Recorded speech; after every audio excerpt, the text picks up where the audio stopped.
실제 슈퍼리치들이 하는 일이기도 하고요. 그분들도 부동산 당연히 좋아하고 앞으로도 좋아할 겁니다. 경제 독립을 하셨는데 네. 은퇴하시고 하고 네. 싶은 일 하셔도 되지 않으세요? 소장님은 어떻게 네. 자산 관리를 본인 거요? 요런 이제 질문이 꼭 나옵니다. 제가 강의를 가거나 하면 그쵸. 아 그러면 뭐 너 잘났다고 떠드는데 통장 까봐라 뭐 이런 얘기. 제가 좀 여기는 원래 요런 용어는 제가 안 쓰는데 오늘 후랭이 팁이라서 조금 편하게 괜찮습니다. 얘기를 하는 것 같고, 저는 이제 요런 모델을 씁니다. 그 100억 자산가가 100억짜리 빌딩이 있다면 저는 2, 3억짜리 멋진 뭐 그런 한 3층짜리 예를 들어서 그런 주택 내지는 10분의 1 축소 전략이죠. 그러니까 부자가 빌딩을 가지고 있다면 나도 그걸 흉내내보는, 그래서 부동산도 그렇게 투자를 해봤고, 또 부자가 또 땅을 가지고 있다면 저도 땅을 500평, 1000평 이런 식으로 이제 포트폴리오를 짜고, 그 다음에 이제 부자들이 또 계속 수익형에서 뭐, 월세가 예를 들면 뭐 5천만 원, 1억이 나온다면, 저도 또 흉내를 내서 그런 수익형, 예를 들면 오피스텔도 있을 것이고, 상가도 있을 거, 이런 쪽에서 또, 규모는 작지만 부자 흉내. 그러니까 부자는 제일 중요한 비밀 중에 하나가 그 자기 월급의 아바타를 가지고 있거든요. 여러분 아바타 영화 많이 보셨을 텐데, 그 아바타가 내가 지금 내일 출근을 안 해도 계속 날 대신해서 일을 해주는 그런 개념이잖아요. 그러니까 부자들은 우리가 이제 출근 안 하면 월급이 안 나오는데, 부자들은 출근을 안 해도 계속 그런 추가 아바타 수입이 계속 있는 거예요. 뭐 홍길동처럼 그런 거를 좀 만든다는, 그러니까 거창한 게 아니고 한번 시도를 해보는 거죠. 그게 중요한 것 같아요. 소장님의 아바타는 지금 어떻게 세팅? 저는 아바타가 이제 부동산 아바타, 땅 아바타, 또 주식, 뭐 해외 주식, 뭐 해외 채권 다양하게 구성하고 있고요. 저는 개인적으로 이제 딸이 2명인데 미리 이제 자녀들한테도 좀 그런 식으로 간접 투자를 좀 하고 있는 상황입니다. 그러니까 되게 정보가 많이 취합이 되시니까 예. 업무 특성상 그렇죠. 부자 따라하기 전략이 되게 잘 되실 것 같아요. 개인 투자하실 때. 뭐 사실 이제 집에 들어가면은 뭐 애들이 요 정도까지는 얘기를 하죠. 코스피가 급락을 했으면 아빠 눈치를 살피고, 오늘은 또 수익률이, 아빠가 자산 관리를 하는 부자 고객들이 수익률이 좀 떨어져서 아빠가 심기가 안 좋겠구나. 예, 그렇게 농담이지만 하여튼 좀 이제 아무래도 이제 아빠가 PB를 하고 그런 이제 밥 먹을 때라든지 좀 신문도 좀 오려서 이렇게 같이 얘기도 나누고 하니까 그런 쪽에 좀 관심이 많은 편입니다. 예. 그럼 자제분들께는 그런 경제 교육은 어떻게 시키세요? 그 부자들이 신문을 굉장히, 종이신문을 많이 보거든요. 그래서 저도 이제 아무리 바빠도 아침에 출근하거나 짜투리 시간이 있으면 한 신문 7가지 정도를 계속 이렇게 그 유심히 보고, 필요하면 이제 스크랩을 해가지고 그 중에 이제 좀 자녀한테, 지금 20대 뭐 10대 있는데 그 자녀한테 눈높이에 맞춰서 그런 관심만 가질 만한 주제를 가지고 가끔 얘기를 하는 편입니다. 그럼 예. 잘 따라옵니까? 짜증내죠. 네, 근데 그게 이제 도움이 됐다고 느낀 거는, 지금도 짜증을 내고 있지만 돌아서면 그런 게 이제 조금 약간은 이제 친구들 뭐 몇만 원짜리 밥 먹을 때 조금은 자제하는 모습, 내지는 뭐 알뜰하게 또 할인 좀 될 때 잘 이용을 해서 화장품을 구입한다든지, 이런 걸 봤을 때는 이런 게 조금씩 영향을 있구나, 좋은 영향 쪽으로, 돈 관리 쪽으로, 그런 생각을 하게 됩니다. 그리고 용돈 주면 절대 자기 돈은 지갑을 안 열죠. 뭐 밥을 사도 아빠가 나 엄마가 내라, 이런 거. 어떻게 보면 빈대치는 전략이라고 할까. 예, 그러면서 이제 조금씩 용돈을 이제 나름대로 적금이나 모아가는 게 좀 보기는 좋습니다. 예. 자주성가형 슈퍼리치 분들이 뭐 소득이 많은 거는 뭐 그렇다 치고요. 네. 직장인과 비교할 수 없으니까. 그럼 그분들은 자산 관리를 어떤 식으로 좀 하나요? 부자들도 이제 뭐 자산 관리에 대해서는 항상 고민이 많으시죠. 근데 이제 기본적으로는 부자들도 자산 관리에 대해서 굉장히 고민이 많으세요. 그런데 이제 시장은 계속 사이클상 변하고, 어떻게든지 내가 어렵게 모은 요 알토란 같은 돈을 잃지 않고 굴려나가시기를 원하거든요. 근데 지금 시장 상황이 이렇게 썩 좋은 시장 상황이 아니고, 맞습니다. 항상 이제 이렇게 급락장세도 연출이 되고 위기도 또 10년 단위로 오기도 하고 하다 보니까 고민이 많으신데, 어쨌든 굉장히 그분들은 본인의 자산 관리에 PB를 활용하고 금융권을 활용해서 적극적으로 좀 자산을 관리하시는 편이죠. 조금이라도 뭐 시장이 좀 이상하면 바로 상담을 받으신다든지, 자신의 그런 자산을 점검해보고 시장 상황에 맞지 않는 펀드가 있다, 또 주식이 있다 그러면 점검해서 좀 손절매도 적극하시는 편이고요. 다른 자산을 갈아탄다든지, 그리고 이제 수익이 나도 본인이 이제 그 어느 정도 정해놓은 전체 자산이 100이라고 했을 때, 만약에 뭐 주식이 60%다. 근데 수익이 나서 70%가 됐으면 다시 10%는 이제 정리를 하고 다시 60%의 그 포트폴리오 균형을 유지하는 그런 노력들을 계속 기울이고 있죠. 슈퍼리치 분들은 주식, 물론 이제 그 부자 보고서를 저희 구독자분들도 잘 봐요. 그게 되게 그렇죠. 좋잖아요, 보고서가. 관심 있게 보는데 주식, 부동산, 뭐 펀드 뭐 같은 거니까 펀드, 채권, 금, 외화도 있고요.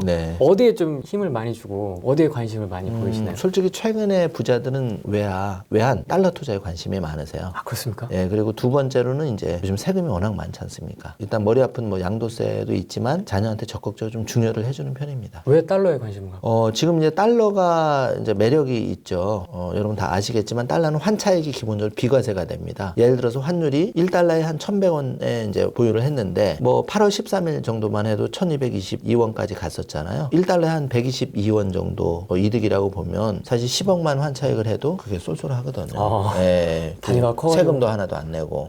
근데 뭐 우리는 뭐 그걸 부러워하기보다는 우리는 100만 원으로 이렇게 하면 되니까 예, 관심을 가지면 좋을 것 같습니다. 슈퍼리치 분들은 어떤 부동산에 관심을 갖고 있나요? 사실 뭐 일반인들은 뭐 똘똘한 한 채 해가지고 강남에 뭐 역세권에 또는 교육 환경 좋은데 막 지금 막 20억 30억 하는데 막 마음이 급하시잖아요. 근데 네. 사실 슈퍼리치는 좀 딴 얘기고 이분들은 이미 그 과정을 다 지났고 이분들 이제 제일 부동산 중에 관심 있는 거는 수익형 빌딩 예, 그런 쪽이 관심이 많죠. 꼬마 빌딩 뭐 이런 것. 꼬마 빌딩보다는 단위가 뭐 100억이나 그냥 빌딩. 예, 200 그냥 빌딩. 네. 제가 실수했네요. 단위가 00이 더 붙은 네. 끝 단위는 억. 일반 빌딩. 예, 그렇습니다. 예. 그렇군요.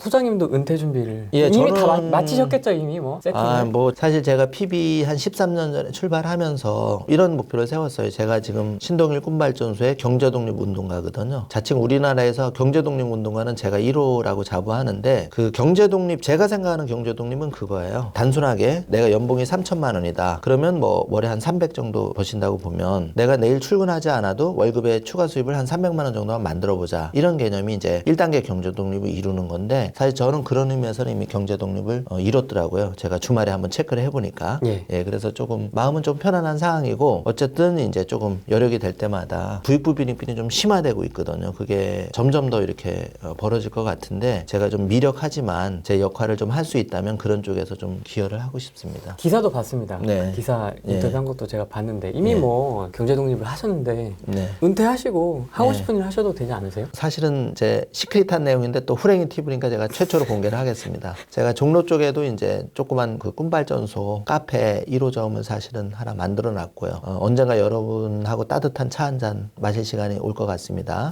장소는 좀 비밀이지만 그 여러분이 자주 가는 그 낙산공원 쪽에 제가 하나 보금자리를 마련해 놨고 그 다음에 이제 또 여름이면 캠핑 같은 거 많이 가실 텐데 제가 강원도 그 한계리라는 내설하게 아주 경치 좋은 곳에 꿈발전소 랜드를 조그맣지만 조성을 해놨거든요. 그래서 기회가 되면 우리 후랭이 TV님 열혈 시청자분과 함께 한번 소주 한잔 하면서 이렇게 좀 우리가 재밌는 인생 문제 살아가는 이야기 또 고추도 좀 따고 이런 기회가 반드시 올 거예요. 오늘 최초로 공개하는 겁니다. 후랭이 TV이기 때문에. 네. 뭐 계획이 있으세요? 은퇴 계획이 있으세요?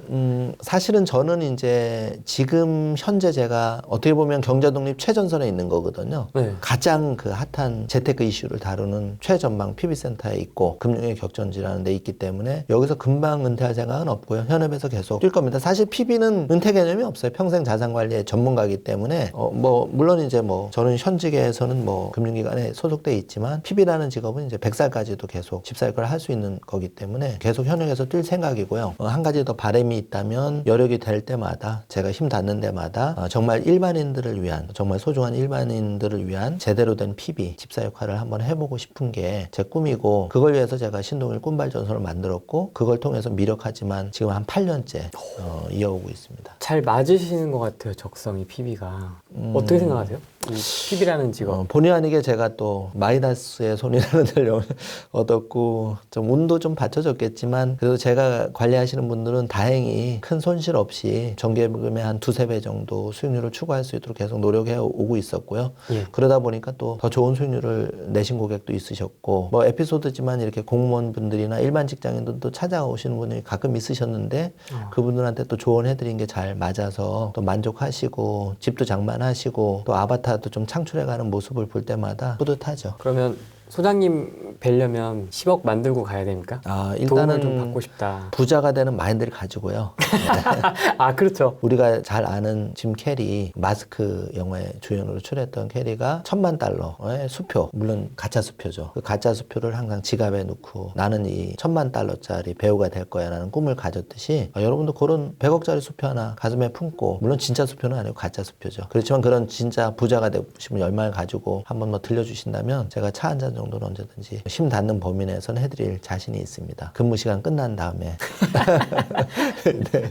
그러면 그런 모임 지금 진행하고 있는 건가요, 지금? 네, 그렇죠. 지금도 계속 하고 있죠. 그런 걸 참여하려면 어떻게 해야 되죠? 꿈발전소 카페라든지 카페. 신동일 꿈발전소 유튜브에 경조독립TV라고 검색을 하셔도 좋고요. 그래서 메일을 보내주셔도 좋고, 저희가 공식적인 거는 이제 카페를 통해서 강연 공지라든지 이런 건 하고 있습니다.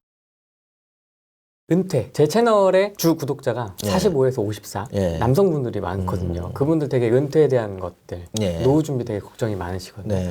뭐 여기서 다 풀 수는 없지만 어떻게 좀 하면 좋을까요? 사실 100세 기준으로 보면 뭐 조급할 필요 없다고 생각합니다. 뭐 지금 뭐 시골에 경로당 가봐도 60, 70 하면 사실은 주전자들 정도도 아니신 분들이 많잖아요. 그러니까 역으로 이제 100세 시대에 다 건강하시고 7, 80까지는 계속 현역으로 뛰시기 때문에 마흔으로 봐도 사실 앞으로 뭐 3, 40년 남은 거라서, 물론 지금 현실은 솔직히 어렵습니다. 뭐 오늘 뭐 신문 기사만 봐도 그 40, 50대 가장들이 직장을 잃고 뭐 아르바이트라든지 이렇게 좀 거리로 내몰리고 있는 좀 안타까운 현실이지만, 그렇다 하더라도 이제 기본적으로 부자가 되는 원리를 우리가 생각해 본다면 어쨌든 좀 소비를 줄이고, 근데 소비가 상당히 과소비가 많이 있어요, 따져보면. 그래서 어떻게든지 좀 지출을 좀 줄이다 보면 분명히 줄일 항목이 나오거든요. 그럼 그걸 가지고 지금 우리가 쉽게 할 수 있는 게, 사실 마음은 급하지만 우리가 강남에 뭐 20억, 30억 지금 대출도 다 막혀 있는데 똘똘한 한 채를 사실은 이미 많이 올랐잖아요. 금방 하기는 쉽지 않거든요, 현실적으로. 그래서 그거보다는 오히려 차라리 내가 10만 원, 30만 원을 좀 전략을 해서 그걸 가지고 넷플릭스라든지 뭐 엔비디아라든지 조금 더 모아서 구글이나 아마존 주식은 한두 주 정도는 계속 우리가 꾸준히 살 수 있는 거거든요. 그러니까 이제 뭐 우량 주식에 대한 판단은 여러분한테 맡기고요. 그럼 뭐 다시 시장을 업데이트 해야 되니까, 예를 들자면 이런 걸 해서 또 수익을 내신 분들이 상당히 있으시고 또 달러를 이용해서 그런 분도 있기 때문에 그렇게 좀 종잣돈을 쌓아가자는 거죠. 그게 이제 은퇴 자금으로서 큰 효력을 발휘할 수 있다고 생각한 게, 제가 이제 2004년에 모 지방에서 토지 보상을 좀 받으신 분이 있어요. 2004년에 10억을 가지고 땅을 사셨는데 그분이 90억을 보상을 받게 됐어요. 근데 그 2004년 당시에 아마존 주가가 $5가 안 됐습니다. 근데 그 주가가 무려 300배가 오른 거죠. 이게 뭘 말하냐면, 사실 우리가 지금 몇 천만 원을 또는 1, 2억을 지금 없죠, 종잣돈을. 노후 자금 내지는 그런 자금으로. 그렇지만 지금 누구나 마음만 먹으면 10만 원, 20만 원은 사실은 세이브할 수 있고 그걸 가지고 살 수 있는데, 사실 그게 말처럼 쉽게 안 되기 때문에 어려운 거거든요. 저도 물론 계속 노력을 하고 있지만 우리 후랭이 TV 보시는 분은 다 소중한 분들이니까, 지금 환율이 조금 올라서 부담스러운 부분이긴 하지만 상대적으로 좀 우량 주식 저평가되어 있는 해외 주식, 국내 주식 말고 그런 쪽은 좀 관심을 가지고 조금씩 이렇게 관심을 가지면 좋을 것 같습니다. 부동산 많이 관심이 있으시니까요. 예. 요즘 부동산 시장 좀 어떻게 보세요? 부동산은 당분간은 더 갈 것 같아요. 왜 그러냐면 공급이 좀 절대적으로 똘똘한 그 한 채 지역, 우리가 관심 가지는 마용성 지역이라든지 강남의 핵심 지역은 여전히 공급이 부족한 상황이고, 소위 슈퍼리치들은 자금이 탄탄합니다. 그래서 뭐 줍줍이라는 얘기도 많이 나오고 있는데, 그래서 이제 공급이 좀 안 되는 상황에서 그런 우리가 관심 지역은 당분간은 유지가 더 될 것 같고요. 그 다음에 이제 진입장벽이 있잖아요. 일반인은 대출이 규제가 돼 있기 때문에 당장 레버리지를 일으켜서 이미 집값이 또 많이 올랐고요. 그걸 당장 투자하기 어렵기 때문에 더 어떻게 보면 그들만의 리그 내지는 지금 청약가점도 당첨이 많이 올라가지 않습니까? 네네. 예, 그러니까 이 현상은 유지가 될 것 같습니다. 예, 안타깝지만. 사회초년생은 더 힘든 것 같습니다. 내 집 예, 마련하기가. 그렇죠. 그래서 약간 이렇게 생각해 보시면 어떨까요? 외국에서는 파이어족이라는 개념이 지금 계속 또 맞습니다. 나오고 있는데, 그런 개념이죠. 간단하게 소개해드리면 35세, 45세에 좀 빨리 은퇴를 하자, 이런 거예요. 그럼 어떻게 내가 뭐 지금 바짝 정말 극단적인 전략을 해서 한 5년 10년을 극단적인 전략을 해서 한 10억을 모아가지고 나머지 30년 40년을 그냥 원금은 안 되고 거기서 한 5%에서 7% 수익을 내서 그 캐시카우를 가지고 생활하자, 이런 개념이거든요. 근데 이제 방금 말씀하신 사회초년병, 어쩔 수 없습니다. 그것도 하나의 방법이 될 수가 있거든요. 그러니까 우리가 선택의 문제죠. 내가 그냥 명품족이 그냥 될 것이냐, 통장을 그냥 털어버리는 그런 족이 될 것이냐, 아니면 조금 힘들고 학자금 대출도 있고 하더라도 정말 허리띠를 조는 오르내고 다시 한번 뛸 것인가에 대해서 한번 진지하게 생각을 하셔야 될 것 같습니다. 근데 사실 저는 부동산만 해서는 안 된다고 생각을 하거든요. 네, 항상 네. 주변 분들한테도 얘기를 하는데 주식을 되게 불안해 하시는 분들이 계세요. 그 그렇죠. 엔비디아나 뭐 네, 이제 아마존이나 예, 예. 구글이나 뭐 이런 거 네. 이야기를 하면 예. 되게 좀 야 주식은 좀 막 주변에 주식으로 말아먹은 분들 한두 분은 알고 있잖아요. 그렇습니다. 그러다 네. 보니까 주식에 대한 좀 약간 막연한 두려움 네. 그런 게 좀 있으신 것 같아요. 거기에 네. 대해서는 좀 어떻게 생각하세요? 호랭이님이 정말 정확한 말씀을 하셨는데 저도 같은 생각입니다. 제가 생각하는 그 부자 안정적인 그러니까 실제 슈퍼리치들이 하는 일이기도 하고요. 그분들도 부동산 당연히 좋아하고 앞으로도 좋아할 겁니다. 지금도 좋아하고 있고요. 이렇게 가는 한번 생각을 해보시는 거죠. 우리가 부동산에서 수익형 부동산 내지는 그 부동산에서 고정적인 수입을 창출하고 거기서 고정적 예를 들면 월세 같은 거예요. 월세나 뭐 임대료 그 창출되는 걸 가지고 꾸준하게 적립식 개념으로 우량 주식을 계속 살 수만 있다면 최고의 수익을 낼 수 있고 만약에 주식이 자신이 없다면 그 뱅가드 ETF 같은 게 있지 않습니까? 그거는 왜냐하면 수수료가 굉장히 저렴하거든요. 지금 국내는 사실은 뭐 저도 현직에 몸은 담고 있지만 수수료가 조금 여러분 체감하시기에 뭐 1% 2%가 적은 돈은 아니지 않습니까? 예를 들어서 뭐 1억을 가입하면 100만 원 200만 원을 내야 되면 적은 돈은 아니죠. 그래서 그런 거를 조금 생각하신다면은 우리가 얼마든지 소액으로 좀 글로벌 우량 주식에 투자할 수 있는 부분인데 어쨌든 구조는 너무 부동산에 쏠려서도 안 되고 부동산과 이제 요거를 예를 들어서 이제 본인의 성향에 따라 틀리겠지만 부동산 한 60% 내지는 절대 안정형은 부동산 80%까지 가더라도 여기서 나오는 이제 고정적인 캐시카우를 가지고 계속 투자 자산에 좀 넣을 수 있는 그런 시스템을 좀 구축해야 혹시 시장이 뭐 지금은 이렇게 다 분위기가 좋아서 부동산이지만 또 이게 이제 뭐 과거 사를 보면 한 20-30% 조정을 받을 수도 있기 때문에 그럴 때 좀 안정적으로 우리가 이제 대응을 할 수가 있거든요. 그럴 때는 환율도 급변동하기 때문에 상대적으로 또 우리가 이렇게 포트폴리오를 짜놓으면 환차익을 보실 수도 있는 거고 그런 상황이 돌아오거든요. 그래서 거기에 좀 밸런스를 맞추는 게 중요한 것 같습니다.